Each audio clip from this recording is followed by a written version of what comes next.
The veil of secrecy surrounding the headquarters of Market Management Team Number 4 in Huu Lung finally tore open. No longer were there murmured rumors over morning coffee.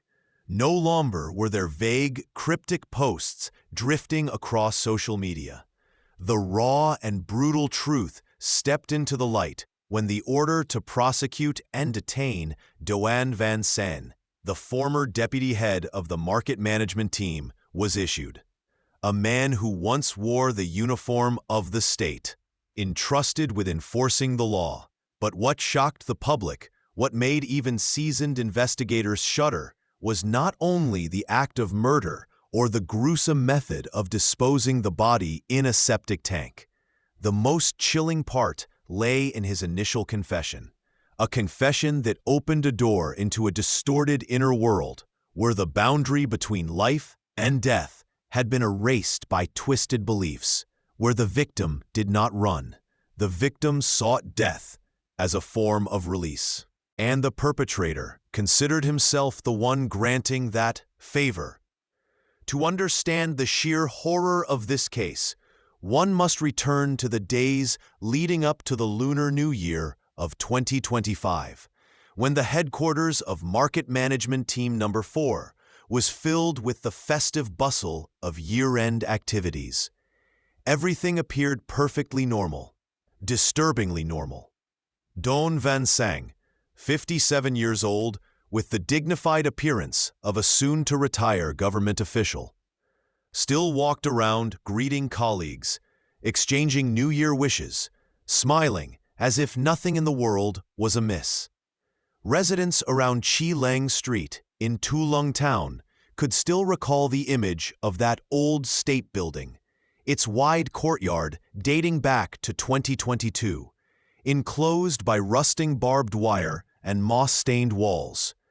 Inside, the laughter and chatter of a year-end feast echoed warmly. No one, absolutely no one, suspected that just a few steps away from that banquet table, or perhaps right beneath their feet, a horrific crime had been carried out and meticulously concealed. Sang's normalcy was the most chilling part of all. After committing the crime, he did not flee. He did not panic. Instead, Sang went to work as usual, attended meetings as usual, and even stayed active on social media. He commented on moral posts, shared inspirational quotes, maintaining the flawless facade of a respectable citizen. This is a classic display of the mask, a concept in criminal psychology referring to psychopathic individuals. They lack empathy, feel no remorse, and possess the ability to completely detach their monstrous actions from their daily lives.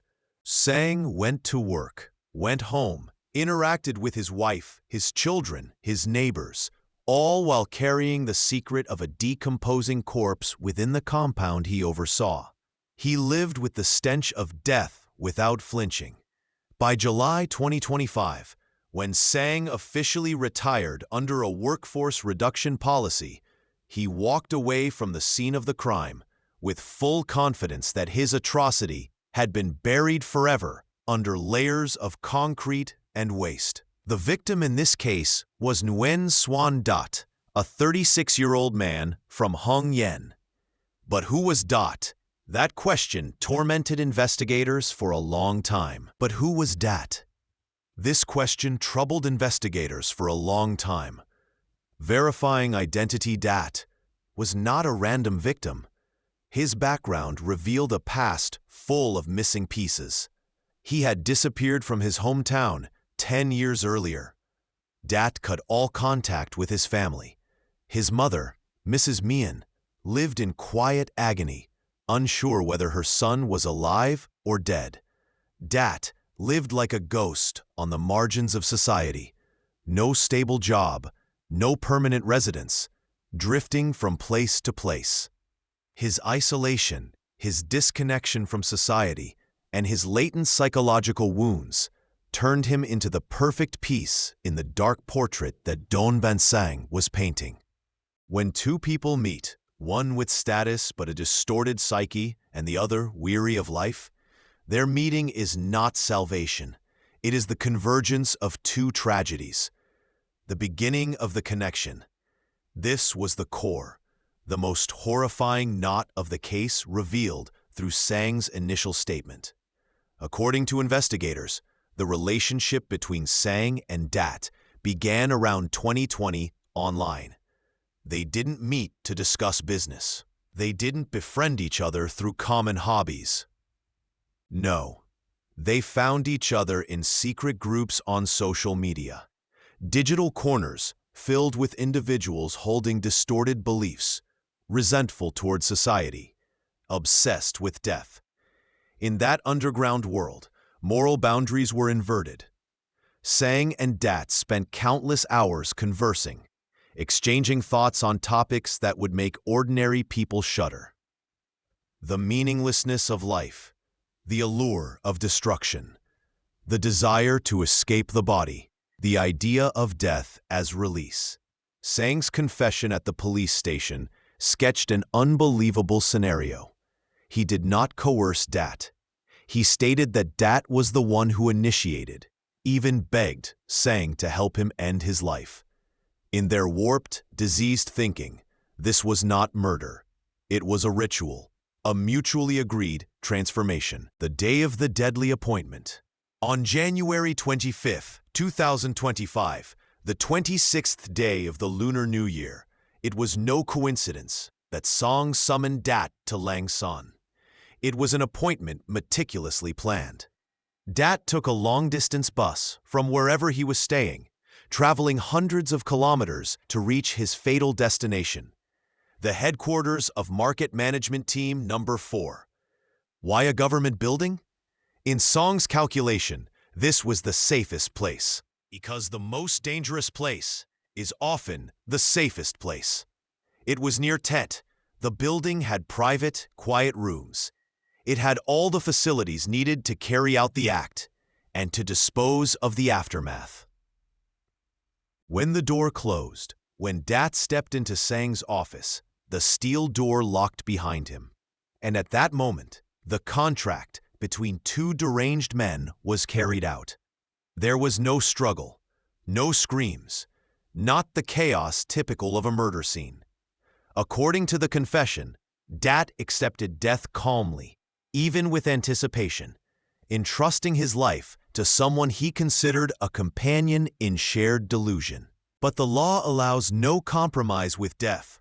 Article 123 of the Penal Code clearly states that taking another person's life is illegal. Even if the victim agrees, even if they plead, such consent does not reduce the severity of the crime. Vietnamese law does not recognize the right to die or private acts of mercy killing. The claim of voluntary consent, whether true or not, only reflects the twisted mental state of both individuals, not a mitigating factor. In fact, it underscores the danger posed by the perpetrator, a man willing to kill another human simply to satisfy a diseased belief. After Dat took his final breath, the true face of Doan Van Sang emerged fully. No longer the helper, he turned into a cold, calculated disposer of a corpse. Sang's actions after the killing revealed chilling logic and precision, completely opposite to the madness of his motive. He did not rush. He knew the building's layout. He knew where the septic tank system was located. He knew colleagues would arrive the next day for the year-end feast. Time pressure was immense, yet Sang handled everything cleanly, detail by detail. Investigators had to bring in industrial septic trucks to recover evidence that ultimately exposed him. His disposal method, Sang mutilated and dismembered the body to erase identity, break the evidence into small parts, and dump everything into the filthiest place imaginable. He hoped the sewage flow and natural decomposition would erase the crime. He cleaned the scene, scrubbed the blood, masked the odor, turning the death chamber back into a neat, ordinary office. The next morning, as colleagues raised their glasses for the New Year celebration, Sang also raised his. His smile that day, when recalled, was the most terrifying detail of all. He smiled because he believed he had fooled everyone. He smiled at the innocence of those around him. But no matter how well a crime is hidden, it cannot escape the laws of nature and justice. The first signs, a smell rising from the ground. At the beginning of 2025, residents living near the old headquarters began to notice an overwhelming stench, thick, foul, unbearable. But at the time, people simply assumed it was due to clogged sewage or accumulated trash. Sang remained calm, unbothered, unchanged. By July 2025, a short video appeared online, a leaked clip showing Sang engaging in suspicious behavior inside the headquarters compound. The clip was removed quickly, but not quickly enough. It sparked suspicion, a spark that refused to die out. The explosion, the 88-page document. It wasn't until mid-November that the case truly erupted. A document 88 pages long surfaced online and spread at lightning speed. Regardless of whether the entire contents were authentic, it played a catalytic role. It contained details eerily consistent with reality. Logical analysis pointed toward one conclusion: Sang was the prime suspect. Public outrage grew. Fear grew. Demand for answers grew. Online pressure, although often accompanied by misinformation, in this case became a necessary force, pushing authorities to act swiftly, openly, decisively. November 28. The descent into the septic tank. On November 28th, criminal investigators stormed the old headquarters. They used industrial septic trucks to extract the contents of the underground tank. Hundreds of local residents surrounded the scene. They witnessed with their own eyes what was pulled up from beneath the earth. And at that moment, they realized the most horrifying rumors had become truth. Under the lens of the law, legally, the case presented several aggravating circumstances. 1. The cruel and depraved nature of the act. Clause 1, Article 123 of the Penal Code. Even if Sang claimed the victim volunteered, killing for perverse satisfaction or to fulfill a distorted pact showed extreme disregard for human life. Concealing the crime and desecrating a corpse. Article 319 of the Penal Code. Instead of surrendering after the act, Sang used every deceitful method to destroy evidence. This not only violated the law, but also trampled on the moral values of Vietnamese culture. Nietula nietan. When someone dies, they deserve dignity. To deny a victim burial and throw them into filth is a moral atrocity. Under the lens of psychology, the relationship between Sang and Dat can be examined through the framework of a shared delusional disorder, folie à deux, when two or more individuals share the same delusion or distorted belief. The older, more experienced person, Sang, becomes the influencer, the instigator. The weaker, directionless person, Dat, becomes the receiver, the follower. In this madness they shared, death was painted as something beautiful, and killing became an act of mercy. The case of Doan Van Sang. The case is not merely a criminal file. It is a chilling slice of the human psyche in the digital age. It warns us about the dangers of distorted online communities, where toxic ideas can spread unnoticed, where ordinary people can be transformed into monsters.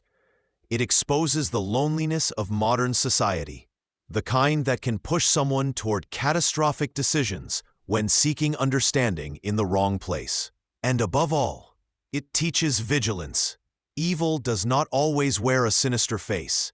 Sometimes it hides behind the smile of a neighbor, a coworker, a polite public official who goes to work each day and speaks of morality. When Sang's wrists were locked in handcuffs, when his body and demeanor showed nothing but cold indifference, he still believed he had been helping a friend ascend. But before the law, and before human conscience, his actions represented the extreme end of evil. The case had moved past its initial investigation phase, but the haunting nature of the confession and the death pact between two disturbed individuals would continue to linger. Justice would be served, yet the scars left on society would take a long time to heal. The truth is undeniable. Before the law and before human conscience, Sang's actions represented the extreme end of evil, a crime that shakes more than the courtroom. The Doan Van Sang case is not just a criminal investigation. It is a disturbing reflection of the hidden corners of the human mind in the digital age. It warns us about the danger of twisted online groups, places where harmful ideas can infect others and transform ordinary individuals into something monstrous. It reveals the deep loneliness of modern society. Loneliness that can lead to catastrophic outcomes when people search for sympathy in the wrong places. And above all, it teaches us to stay vigilant. Evil does not always come from those with frightening appearances. Sometimes it hides behind the smile of a neighbor, a coworker, a dutiful officer who goes to work every day and preaches moral lessons online. When Sang's wrists were locked into steel handcuffs, when his body and spirit appeared cold, detached, he still believed in the warped idea that he had been helping a friend ascend. But before the law and before the collective conscience of society, his actions were nothing less than a descent into darkness. But before the law and the conscience of humanity, his actions represent the peak of evil. The case has concluded its initial investigative stage, yet the haunting nature of the confession and the death pact between two deranged individuals will linger. Justice will prevail, but the wound it leaves on society will take a long time to heal. A crime that exposes the hidden shadows of the digital age. The Doan Van Sang case is not merely a criminal case. It is a chilling slice of the human psyche in the modern era. It warns us about the dangers of deviant online groups, places where toxic ideas can infiltrate, where ordinary people can be twisted into something monstrous. It reveals the loneliness of modern life, a loneliness that can lead to devastating consequences when people seek understanding in the wrong places. Above all, it is a lesson in vigilance. Evil does not always come from those with fierce appearances. Sometimes it hides behind the smile of a neighbor, a coworker, an upright official who goes to work every day and talks about moral values. When Sang's wrists were locked in handcuffs, when his body and demeanor remained cold, detached, he still believed in his twisted logic that he had been helping a friend ascend.